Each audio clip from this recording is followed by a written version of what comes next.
Hey, what's going on? How y'all doing? What's up? What's up? YouTube, it's your boy again, Mike Lewis, coming to you live, direct. So, again, this is Broken Silence, Miss Accountability Uncut. I ain't gonna lie, doing this was I had to go in prayer with it. Very was concerned. No, I wouldn't even say concerned, just worried about the reactions. Um, if there's any reactions, but um God led into my heart to do it. So I know last time I dove into some things within my dealing with myself, more transparent, uncut, and about to do it again. But this time coming from a different, not a different angle, but um, I've gained sort of not a different perspective, but a better outlook on when it comes to relationships. Um, if you're seeing a lot of platforms discussing the dynamics of marriage in the black community, the more dynamics of relationships. And the way I see it for me is just somebody that comes from, I can only go off of my experience. I can only go off of that only. I can't put everybody in the same box. Um, I have watched. I just recently just saw some clips of when K Michelle was on Cam Newton's show discussing it. I know Cam has taken some, I wouldn't say hits, but there has been some people who have been very opinionated about his, I guess his thought process or his situation when it comes to relationships. Um, Same thing has happened with Nick Cannon. Um, Honestly, one of the things that I've talked about with not just men but some women, more so women that I'm friends with, like our prime example, the ladies on my team, on our team, when it comes to Dr. Rena Lyons, Natalie Clark,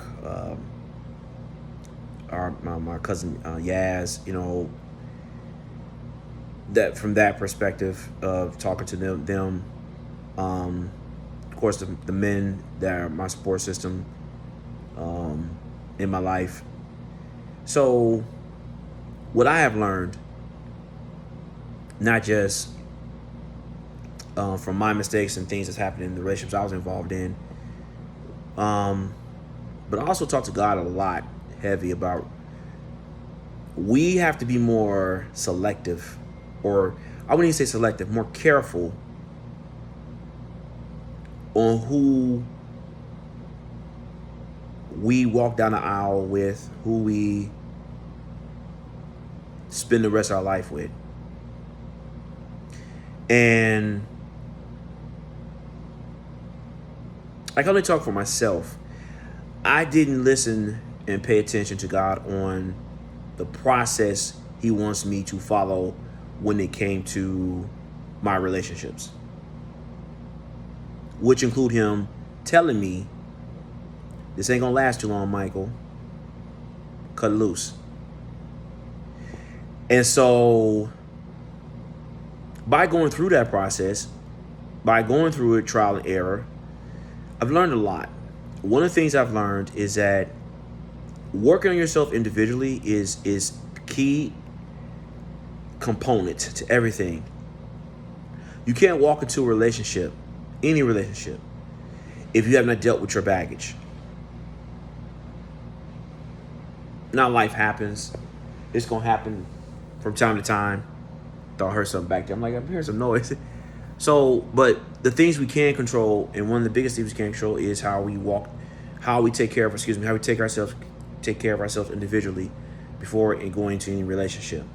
One of the things I've done differently is that I have not been in a committed relationship for 2 years now, since my divorce, which is a big deal for me because I had a very bad habit of wanting to keep moving on to prove a point to my ex to get to try to gain their attention.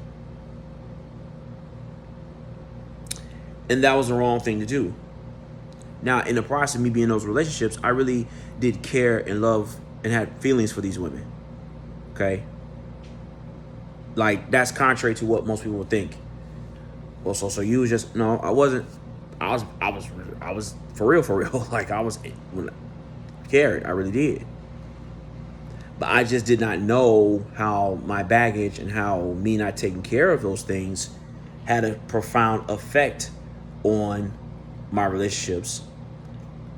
And I never recognized it, didn't want to recognize it, did not feel I need to recognize it, because of the mentality I had developed. So that was a process in itself of changing, switching up. But the big thing is, that's the biggest part. Number one, we have to be able to recognize we need to heal properly in the correct manner when it comes to certain relationships with certain individuals that really has hurt our mind, body, and soul to the point where we're broken. So when we talk about these relationships, when we talk about not having the broken homes in the Black community, K. Michelle had talked about how when she's on the road or she's performing, I think that's how it's, I think so. Talk about how she would see how it's different with the country music world than it is in the Black community when it comes to R&B hip hop.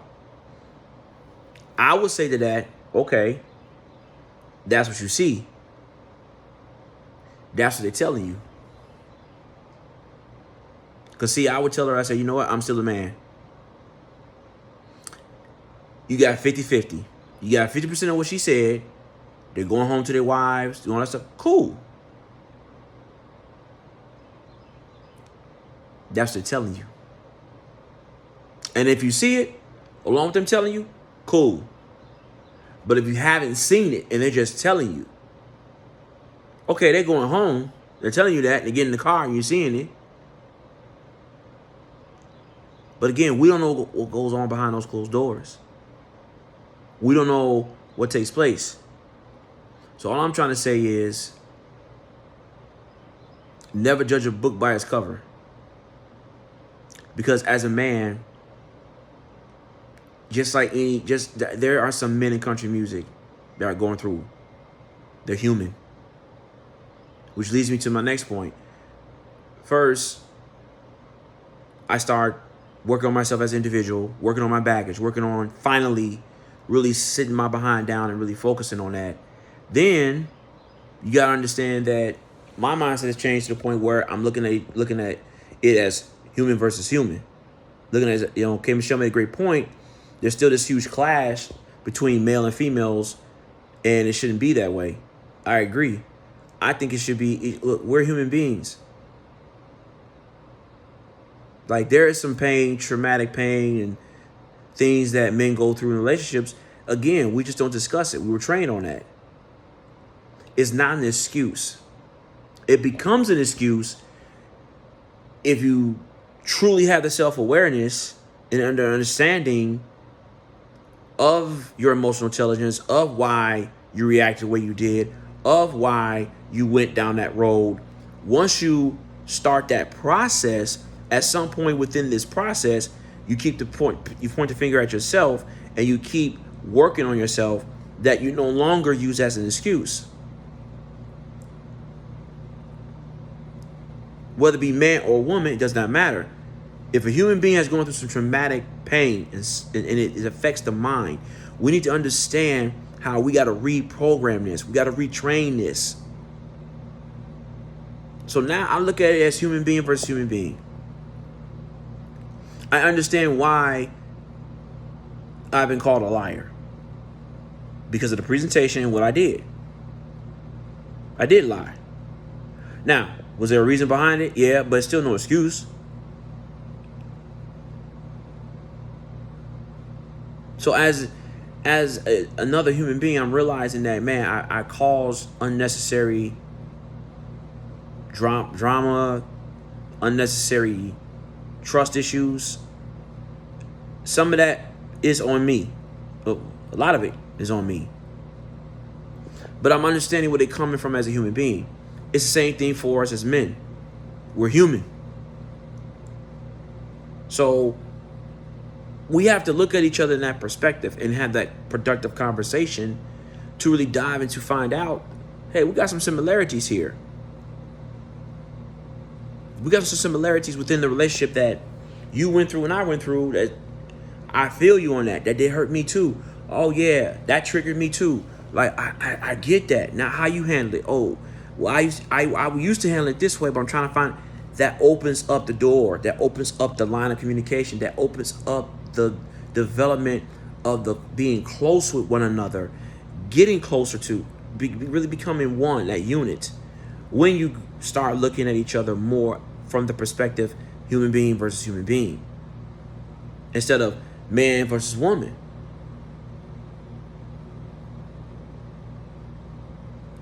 This is not like relationship expert me. No, I'm no expert in it. What I am an expert, or becoming an expert with many other individuals in this world, is learning from our mistakes. We're all experts in that, at least most of us, because we're learning from our mistakes. I'm getting a better understanding of, okay, I see your perspective more. I have empathy and understanding better because my presentation wasn't productive. It became counterproductive. Even when I'm reacting to something that someone's doing to me, as far as what they say, because words cut me very deeply. If I mentioned it before, like words cut me deep. It does. In my opinion, don't make me sensitive. It's just me reacting to, after a certain point during the conversation, and I get hit below the belt. It's like, whoa, okay, we on that. Let me go that route with you. Again, that's a mistake. But when I have the lens on of looking at that woman, looking at her as a human being first, then I understand their perspective. I understand her perspective and where she's coming from better. When you start looking through your lens and see not just the man, you see the human being, you start to understand that perspective better. But the question is, are we going to choose that? The question is, once we choose it, we're going to follow through with the process. When you work yourself as an individual, you then open up the doors to the next step of seeing each other better from a human being perspective. Not just man versus woman. Because K. Michelle made a great point. It's clashing. Probably the biggest point, I'm hitting this up after these first 2 points, but it should be number one, your relationship with God. Your connection with Him. Be one with Him. To be able to clearly hear Him and understand what direction you should go when it comes to dating, choosing your mate. In actuality, you're allowing Him, you're being so submissive to God that go ahead and do that, God. Choose my mate for me. But do we have the patience to wait? Do we have the patience for that to wait? It's very hard. Because you feel like, I don't want to be alone the rest of my life. But is that really honestly a bad thing anymore? Me personally, it's not. That's what I'm learning now. It's okay if I'm alone. I ain't gonna like it, but it's what's best for me. If it's good for God, it's good for me. Because see, when we get into these discussions about the black community and the families and what, I had some examples. I did have examples within my life. I mentioned this before about my grandparents. Like with my parents, yes, they were separated, but my father also taught me how, because I never saw my situation as a broken home. And here's the reason why. Because my father, even when he wasn't in the house, he still had control. Because he laid down the foundation when him and my mom, of course, they never got really, honestly, illegally divorced. They were just separated. And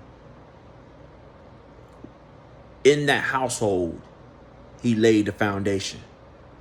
In that household, he made sure, do understand this, son, I'm the head honcho in this house. You're not. But if I'm not here, you are to help take care of your mother. Because if you don't, you got to answer to me. So even when he wasn't there, his presence was still lingering. It was still there. I mean, his presence was so strong. I threatened to fight one of my mom's boyfriend at the time back then. And she literally looked like, are you crazy? You scared of this boy? He's scared of his damn daddy. Because I lied. I told him, I said, man, I beat up my daddy. Knowing good and well, I didn't. So then she called and trying to get me in trouble. And he like, so who's this dude? Michael told him right. And she said, really? This is what we're doing? Oh, my mother had a royal fit with it. But it goes to show you, again, he had a strong presence in that house. Yes, my parents were separated. But when I worked, I helped my mom pay some of the bills at times. I mainly, most of the time, honestly, just helped her with when we need groceries in the house. And then I will offer if she needed me to pay this bill, that. But really, honestly, a lot of times she'll tell you, it was really making sure I help with the groceries in the house, maybe get a few items, or help if, I mean, I rarely remember her saying she needed help with this bill, that bill, but I did it anyway. So a lot of stuff I did, she didn't have to ask me to do or tell me to do. I just did it because of what my father instilled in me. When I got my first job, I did it on my own. Why? Because my pops. I made sure I took care of things when it came to my mom, took care of it. Why? Because of my father. So when I hear the broken home thing, it's true. Because you have some fathers out there who have completely disowned. My biological father disowned me at the age 9 or 10 by basically saying he didn't want nothing to do with me. And then after that, never talked to me, never contacted me. Didn't send my mother anything to help her when it came to the child support, whatever the case may be. Like, there was no part of him as a father that I would look at to as an example. But what I did learn what not to do, and I didn't do a very good job of that, but that's part of life, making mistakes. But at the end of the day, again, working yourself as an individual, then once we do that, along with, which is very important, having that sound foundation of our relationship with God, relationships can go and move in a productive forward manner. And then now you see that person not just as man, woman, or girlfriend, boyfriend, or husband, wife. You look and say, that's okay, they're human just like me. Okay. Baby, what's wrong? What's got you amped up? What's really going on? And then you have even more further different conversations. That has what's changed with me. My perspective in relationships have changed as far as me just recognizing what I need to work on, what I need to do, love on myself, like those type of things. I finally looked in the mirror at myself and say, okay, this is what I need to do. And it has to go both ways. You know what I'm saying? Both parties have to be able to do that. Both parties have to be able to be on that same mindset.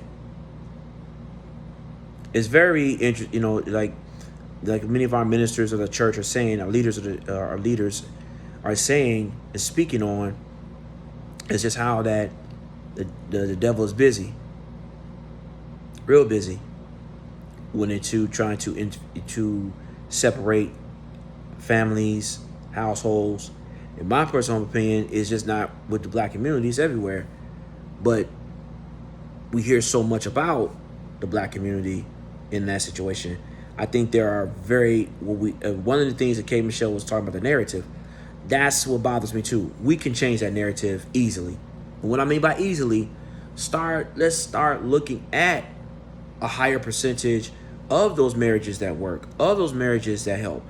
Also, just because a man or a woman got divorced does not mean you can learn some things from them. It depends on that person, their mindset, maturity level.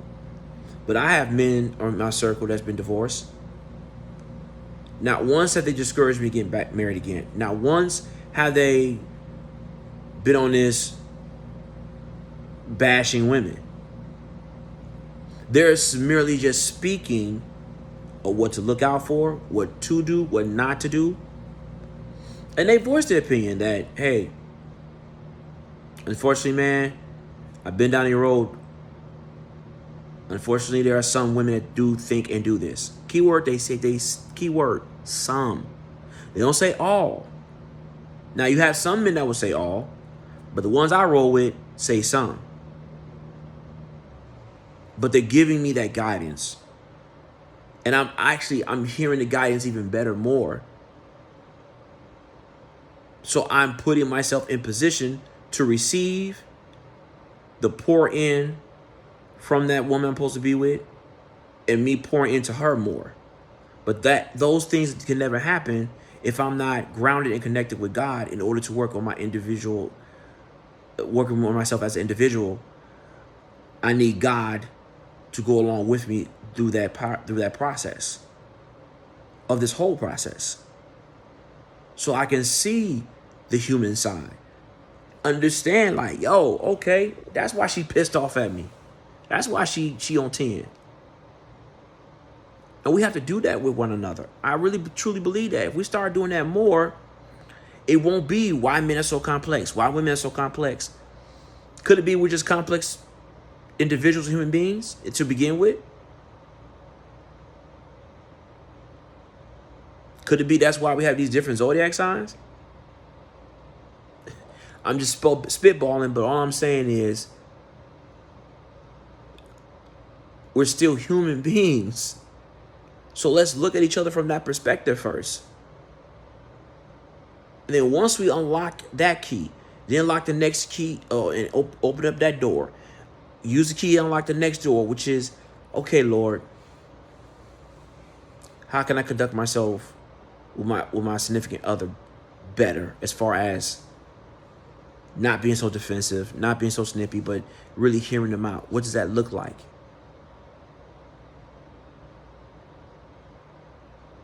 So, I mean, as we continue, you all see these platforms. You've seen them time and time again. I think some of the platforms when we talk about relationships are good. Some of them I think are just so-so, because I feel like they're feeding into the narrative, like K. Michelle said. Part of breaking that generational curse and the narrative of something like that is, in all honesty, having more movies that come out more. I looked at Tubi. Tubi got so many doggone movies when it comes to these marriages breaking up, whether it be the man, which 9 times 10 they got the man cheating on the wife, and you do have some shows where the wife cheat on the husband because she wasn't being fulfilled. He was always ignoring her. And man, I say, you know what? Tubi is messed up. They purposely putting that stuff on there. I counted on one night. I said, dang, I just went through 10 movies that dealt with some type of infidelity with marriage. So it kind of goes to K. Michelle's point. We keep seeing this. So that's pushing the narrative. And then look, this. Because there's some traumatic things we've gone through as human beings in relationships. And then seeing something like that, or that person that we're with doing something to trigger his mind again and say, oh, wait a minute. Nah, Ninja, I've seen this before. And I can understand that thought process because I did it. I was guilty of it. But what's the solution from that? How about from the very beginning, I work on myself and my insecurities in the first place, so that won't happen again. Which, learning how to communicate with my significant other better, so I don't have to do all that stuff. Sticking to the boundaries that's being said. See, all this stuff it all comes back to, once we do the work we need to do for ourselves as individuals first. And then we start looking at ourselves, doing the self-awareness. Excuse me for cussing. You're going to hear me just cut through all the bullshit. I had to cut through all my bullshit to say, okay, I have to do better. I have to do better for myself.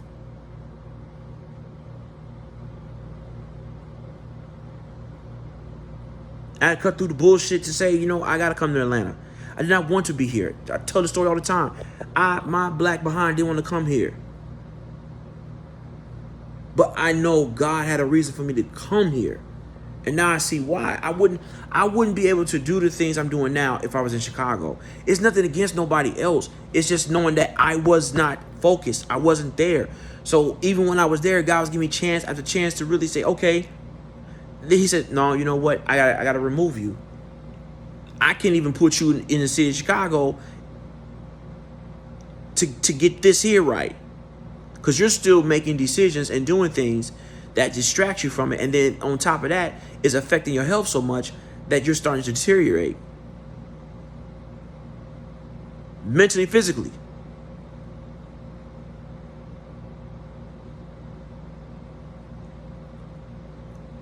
But that's the process I have to go through in order to have a successful relationship with God first.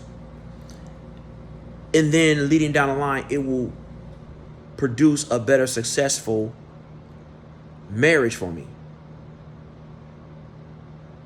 Relationship for me. So I've tried that before. I've tried it my way. And it's time to just understand that, my way is not going to work. So again, I can only speak from my experience when it comes to relationships and what I've learned. One of them is working myself as an individual, loving on myself, making sure that I'm taking care of my baggage, my insecurities, doing that first. Then once I do that, that will lead me to my reconciliation with my relationship with God, building that stronger, making that unbreakable, that bond so tight that nothing can break through it. Now leads to the next step of understanding, like, now I get it. My tone of voice. I can't talk to her like that. Damn. She needs me to just shut up and just listen. Let that marinate within my mind first to figure out, okay. To ask her, baby, what you need from me?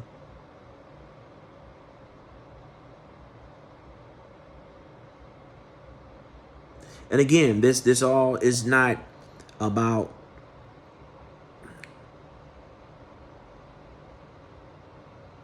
I want to say, like I said, I'm not a relationship expert. I'm just an expert in going through life's good, bad, ugly, and learning from it. And we've all got that experience. We all got that experience. I do understand there are some people that will see you in a new lens and some that will still see you in the old lens of who you used to be. And you have to understand that that's also okay. It's all right. Because both can be true. Definitely when it comes to the last presentation and why people won't gravitate to you anymore because of what the last impression was of you. Again, that's the self-awareness. That's part of the emotional intelligence piece. Digging deeper into your thought process to really find out, like, man, I really need to have that nice time frame with God and really work on myself. Because you can jump the gun too soon thinking you're good, thinking that you figured this thing out, and you really haven't.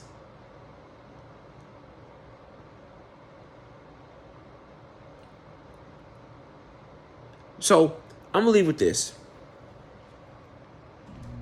Sort of a question. You can answer it. You can, I'm gonna have this on YouTube. I'm gonna post it on Facebook. So you can inbox me your answer. But have you started, or do you feel that it's possible for a man and a woman to look at it one another as human beings first?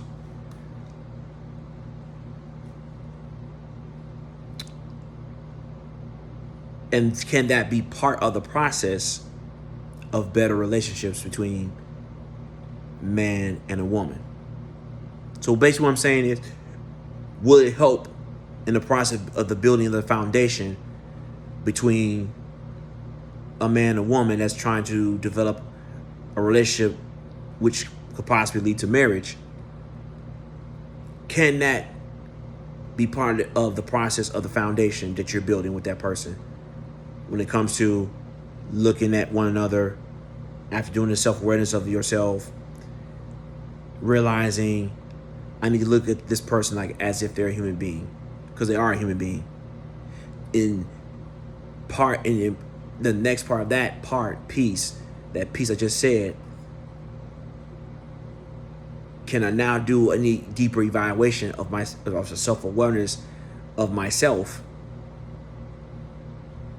to fully understand why they feel the way they feel? Can that be possible? I believe it can.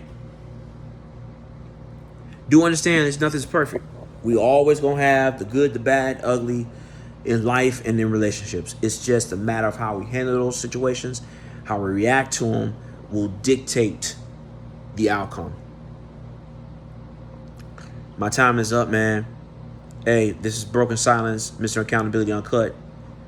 And like I said, man, excuse my language, let's cut through the bullshit.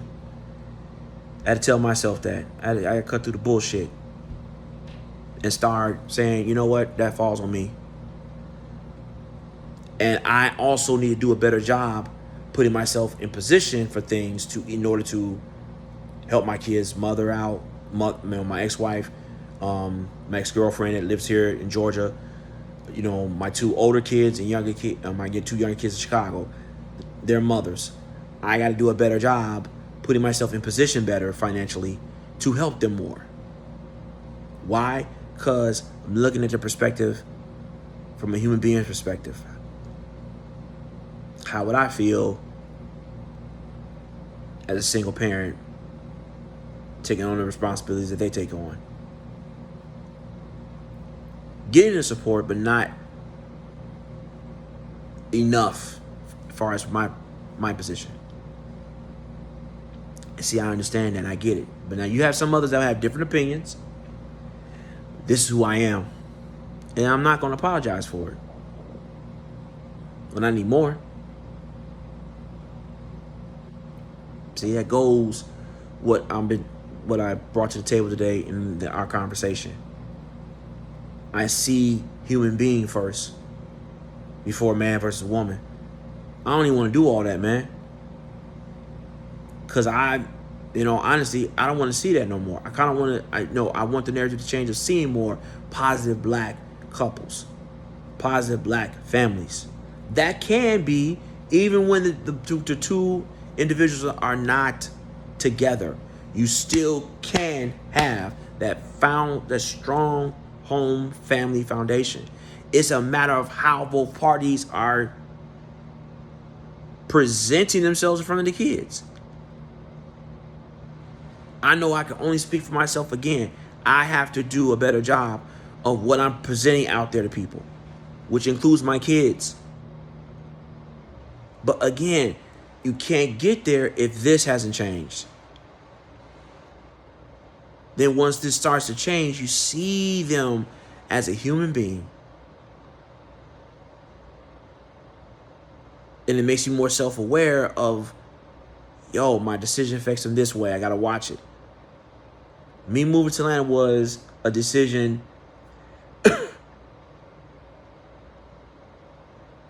that my ex-wife didn't like. She felt if we're going to be a team, work on this reconciliation, you would have came to me.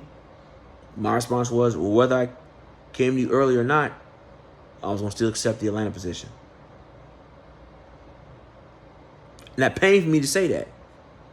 But God said, no. You got to say that, Mike. Because I'm going to make sure you go. And entering my third year here in Georgia, I understand why now.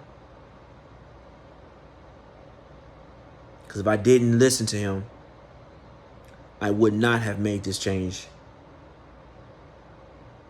I would have definitely stayed quiet more, shut down more, just simply do what I'm supposed to, work, take care of my wife, my wife, take care of my kids, and just keep it moving. And that would have continued the toxicity on my part in the marriage, which would not be a good example and which would not be good for the kids. But see, when I'm spitting at you and telling you, it's me being able to unlock this. So now I'm more self-aware of the fact I need to look at her as a human being. That way I can understand somewhat better on that side of it, because I'm not a woman. So there's some other things she goes through as trials, tribulations as a mother. But as a human being, nah, I get it. I get it now. Okay. She has a support system, but when she feel like she by herself, okay, not doing enough. I see her point. I understand it. And then when the woman has that thought process too, they unlock the keys. They take the keys and unlock the man being more vulnerable, more upfront, more transparent. Because they see their woman as that safe place to do that with. And I think someone said it on it was a positive quote I put. Oh, excuse me. Yeah, I forgot the individual's name, but they talked about how we can't just, how can I put it? We have to be careful in the conversation, not interrupting, not just being able to hear that person out in order to have an understanding, man. But again, for me, I'm really starting to do a better job looking at the other side as a human being first. Looking at women more so as a human being first, which then allows me to understand it more and better, why they feel the way they feel on the human side of it first. Then I go into the other piece. But again, y'all have a good evening. Happy Father's Day to all the fathers out there. Hey, simple. Cut through the bullshit. Let's start looking at each other as human beings first and foremost. And like K. Michelle said, let's change the narrative, but we can change the narrative together. And to all my men out there that are going through it mentally, you're not alone. We right there with you. Call, reach out to somebody. We got you. And you're more than enough, brother. Love you guys. Take it easy. This has been Broken Silence. Mr. Accountability Uncut. Yo, look at each other as human beings more. Let's cut through the bullshit.